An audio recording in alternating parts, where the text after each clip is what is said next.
Hello everyone, once again, welcome back to our another video, no? Dito sa panagbagong video natin dito sa Manila Hype Life, no? So, ayun, this is our third video na sinushoot natin ngayon araw na to. Tapos na tayo kay Larry Chen, tapos na tayo sa Formula 1 na Red Bull car na nilabas ni Red Bull ngayon 2024, no? This is for 2025 model ng Formula 1 Oracle Red Bull Racing Diecast 164. Tingnan nyo na lang sa channel kung gusto nyo panoorin yung video natin. Click nyo lang yung Manila Hype Life channel natin, lalabas lahat ng videos natin dyan. Pero ngayon, meron tayong i-unbox. This is, nakita natin lang to. Nakita natin siya sa Toy Kingdom. This is a new player, no? A new player. I don't know if this is new or old, no? A new brand or an old brand, no? Parang bagong player siya sa Diecast community. But I don't know if maraming sumusuporta nito. So kung sa mga taong nahihirapan humanap, no, sa Hot Wheels o minsan namamahalan na kayo sa mga presyo, no? Sa mga presyo ng mga yung mga Lamborghini, mga ganyan, yung mga hot cars pa rin, no, na lumalabas sa Hot Wheels. Karamihan kasi tumataas na talaga yung presyo. Kung namamahalan kayo, guys, meron akong isang ipapakita sa inyo. Napakaganda at alternative to sa Hot Wheels at sa mga mini GT na diecast, no? At take note, license to, no? License din tong diecast na to. So this is the MSZ Metal Speed Zone. Yan, kita nyo? Metal Speed Zone diecast, no? 164 diecast, no? So ito siya, i-unbox natin siya. So ito yung alternative, no? Hindi natin alam kung sasabay ba to, eventually sisikat ba to, or sasabay ba to sa pick ni Mini GT, ni Hot Wheels at ni Papa Race, no? I don't know, pero kakakita lang natin sa kanya sa Toy Kingdom, no? Bago lang natin siya nakita. So sa mga naghahanap ng mga alternative, no, o gusto nyo pa rin magkaroon ng mga collector na nahihirapan na humanap, no, may mga iba pang kulay to. May yellow, may black, and I think the black one binigay ko sa anak ko kasi may second, yung pangalawa kong baby is nagko-collect naman siya ng mga Lamborghinis, no. So ngayon, this is a very very good alternative diecast, no. I think this is also it's a 164 Lamborghini Huracan STO, no? Sobrang ganda nito. And the price is good. Look, it's only 149 pesos, no? At as of now, wala pang nagkakaubusan. At ang gaganda ng mga nilalabas nilang mga models, no? So, this is our first. Marami pang iba-iba doon. So, may Audi, iba-iba. Dami-dami doon. May mga Lamborghini, may mga Porsche. So abangan ninyo. I think naglalabas silang lalabas. At lagi itong may stock, no? As of now, laging may stock. So, i-unbox na natin to, no? This is a 149 pesos. I don't know why siguro premium to kasi kung mapapansin natin, ito yung parang mas mahal na version kasi yung ibang presyo nila is only 129.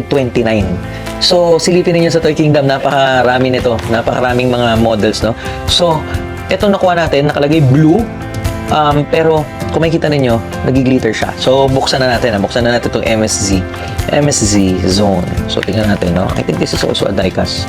Official license, no? Yan, nakita nyo naman, nakalagay official license, no? At ang pinakamaganda pa dito, it's metal din siya, di ba? Ayan, solid. So kung makikita ninyo sa ilalim, yun. Di ba? Solid. Kita ninyo, license siya. Hindi siya parang ginawa lang o ginaya lang o tapos ginawang diecast lang. Ibig sabihin may paalam siya sa mismong company at kakulab nila yung mismong company. So kakulab nila talaga. So ibig sabihin approve ni Lamborghini mismo tong diecast na to. So once again, this is the MSZ. Ang ibig sabihin ng MSZ is Metal Speed Zone. Yan, kita nyo? Metal Speed Zone. Yan yung logo niya. Yan. So ayan, pakita natin. Mag-send picture. Pakita ko sa inyo yung logo niya. So anyway, ito siya, no? Compared sa simulan natin, no? Pero compared sa Hot Wheels, ito yung Hot Wheels. Meron tayong Hot Wheels dito. So ito mas mabigat, no? Mas mabigat si Hot Wheels. Medyo magaan tong konti. Pero metal din siya, no? Metal and plastic combined. So kung makikita ninyo yung details, kita ninyo, ang ganda rin, di ba? 149 pesos. Kaysa nag-aagawan kayo maghunt sa Hot Wheels, kung talagang collector ka lang, if you want to collect diecast, if you want to collect alternative or something na nahirapan ka na kumuha, ang daming magagandang kulay nito, no? I mean, this is also a good addition to your collection, no? Kung hindi ka lang hype lang, ba, I don't know if how you guys want to collect your 164, kung gusto nyo lang ba, kung talagang purist ba kayo na Hot Wheels lang, or yung mix and match ng mga brands na katulad nila Kaido, Pop Race, tapos gusto nyo rin na may Hot Wheels, may Tomica, but this is a really good, addition to your collection. Napakagandang addition din niya. But, Kung mapapansin ko lang din, meron din siya, no? Hindi lahat talaga ng lumalabas ng mga diecast is perfectly mint. So ito makikita natin, meron lang siyang color black na stain dito sa sa paint na hindi naman siya paint chip pero parang excess paint na black. Kasi kung may papansin niyo, itong kulay nitong Lamborghini na Huracan na nabuksan natin is glittery siya, no? May glitter siya. Ayan, no? May glitter siya. So, nakuha natin to sa Mall of Asia, no? Sa Mall of Asia Toy Kingdom. Doon natin siya nabili. And it's only 149 pesos. So, ayan, makita niyo yung detail, no? Ayan. I'm sure I'm putting clips already or pictures. Yan yung mga angles ng kotse. So, makita nyo, napaka-glittery niya. Tapos, pati yung front, no? Yung front na details. Nakita nyo? Yung kit niya. Orange, nakatutong siya, tapos blue, ang ganda. Hindi ko alam kung ba't 149, maybe dahil sa design. Kasi siguro yung mga 129, mga plain eh. So, yung mga black na version na binili ko sa anak ko is, I forgot the exact model of that Lamborghini, pero 129 lang siya. Ito 149 pesos, no? So pero titingnan niyo, kung titingnan niyo yung wing niya, GT to, ano ko yung GT ba to? STO, alright, Huracan STO. So kung titingnan niyo, carbon, no? Parang carbon din yung detail niya, pero hindi na siya sticker, parang details lang ng pagka-carbon. Pero ang galing, oh. Teka lang, try ko yan, tingnan niyo. Oh, yan, try ko mag-put ng picture. Yan, sobrang detailed, no? Pinalabas nila yung parang texture ng carbon, no? Tapos matte yung ibabaw. Ayan, yan yung top view. Matte siya. Matte yung gitna niya. Pero plastic, no? I don't know if plastic, pero parang plastic siya. Pero itong side niya is metal. So, it's a die cast, no? So, the wheels, ito lang, no? So, wheels lang, hindi siya masyadong detail. I don't know if ganito talagang wheels ng Huracan STO. Pero let's try to put the original. Ayan. Oh, ayan. So, ayan siya. So, yan yung wheels niya. Sa ilalim, ito. So, ilalim niya is plastic na rin. So, this is a combination of metal and plastic. Pero, napakaganda. Napakaganda ng detail. Kung makikita ninyo yung likodan, pwede na. Ha? Pwede na addition sa, this is the first time na nagbukas tayong MSZ, no? Na Metal Speed Zone na diecast, no? So, i-share lang din natin tong na-hunt natin kasi alam mo, napakahirap maghanap ng mga Hot Wheels ngayon na talagang gusto mo, no? Yung mga Lamborghini, mga Porsche, ang mamahal na ng presyo. So parang kapresyo na siya ng mga true scale ng mga Kaido House minsan o mas mahal pa. So talagang depende na lang talaga sa'yo kung anong kinokollect mo. Pero kung ikaw naman, you want to enjoy lang playing cars, you know, putting it in your diorama, nagda-diorama ka, you wanna take pictures, you wanna play it, o pinangre-race mo minsan, di ba, nilaglalaro kayo, di ba? Marami, kung makikita nyo, marami naglalaro nito.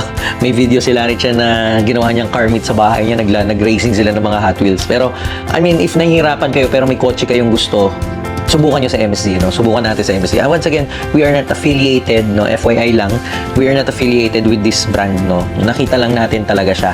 So, nakita lang natin talaga siya sa Toy Kingdom. So, napakaganda. It's a really nice, really nice alternative for your Hot Wheels o sa mga famous brand na nakikita natin ngayon.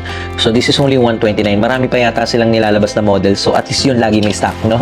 Kung gusto nyong i-add lang talaga sa collection ninyo at isama. So, guys, at laruin lang. Ayan, yan siya. No? Ang ganda niyang addition, no? So kung kanwari meron ka nito, yung Kaido House, meron ka ng Hot Wheels, tapos sama mo to, tapos you know, nasa diorama, ang ganda-ganda niya. So yan, once again, this is the na MSZ, no? Sa loob, well, makikita natin parang napapansin ko, no? Dito okay naman yung plastic glass, pero sa detail niya sa loob parang okay naman din. May dashboard, kita naman yung dashboard. Sa likod, okay naman. Though ito, sa harap lang yung parang may ilaw. Dito parang walang contrast lang sa likod, no? Ng mga details, no? Parang all blue na lang siya. Hindi na nila nilagyan ng kung anong kulay ng taillight. So, parang itong body na to is ganyan na. Pero, well, it's a nice addition, no? Addition sa, nice addition sa iyong collection. So, guys, once again, ayan, kita nyo? It's another, Hot Wheels brand na pwede nyong silip-silipin at baka mamaya ay magustuhan nyo rin siya, no? So, once again, this is the MSZ Metal Speed Zone, no? Ang alam ko, nakita pa lang ako nito sa Toy Kingdom Mall of Asia. So, I really don't know if meron na rin sa lahat ng Toy Kingdom, but I'm sure meron sila. Tanong nyo na lang kung saan. So, again, once again, thank you again. Thank you for watching this video and thank you again for supporting Manila Hype Life. Please don't forget to like and subscribe this channel and this video and share if you can. So guys, thank you again. So silipin nyo to. Napakaganda edition nito, ha? Good night, everyone.